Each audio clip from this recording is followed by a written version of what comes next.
Quand j'ai été choisi pour faire partie de la face des internets, je savais pas exactement dans quoi je m'embarquais. Je savais juste que c'était géré par l'Auto-Québec, qui est une société d'État que tout le monde connaît, même ma grand-mère. Moi, je m'attendais un peu à débarquer dans les quartiers généraux de l'Auto-Québec puis de me faire accueillir par genre 65 000 employés qui allaient être en train de tout travailler à l'unisson sur un projet grandiose comme une légion de fourmis qui vient de trouver une fraise écrasée sur le trottoir. Mais quand je suis rentré dans les studios pour la face des internets, en fait, il y avait quelque chose comme 4 personnes. On m'a expliqué que la face, c'était un projet qui avait été créé de toutes pièces par cette petite équipe-là, que c'était un petit peu comme leur bébé.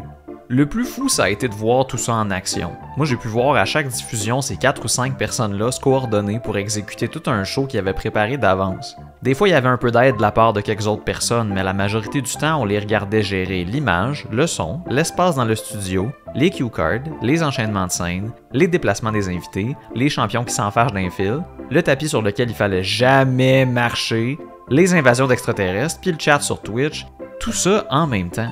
En plus d'être impressionnant, ce qui était vraiment beau à voir là-dedans, c'était de sentir que ces gens-là avaient choisi de faire ça. La face, c'était leur idée. Ils auraient pu choisir de travailler sur, je sais pas moi, une game de bingo dans l'espace, mais non, ils ont décidé de monter un show sur le streaming au Québec. Puis ça, c'est fantastique, parce que le streaming au Québec, le commun des mortels, c'est pas ce que c'est. Il y a presque personne qui parle de nous.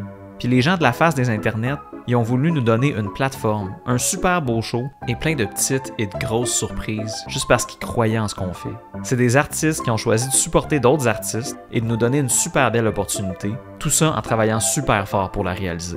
Grâce à eux, ma grand-mère comprend toujours pas c'est quoi le streaming, mais elle comprend que l'Auto-Québec m'a appuyé et ça c'est ben cool. Pour tout ce qu'ils ont fait pour qu'on puisse briller, je veux dire un gros merci aux gens qui ont travaillé sur la face des internets. Vous êtes les meilleurs. Surtout Serge.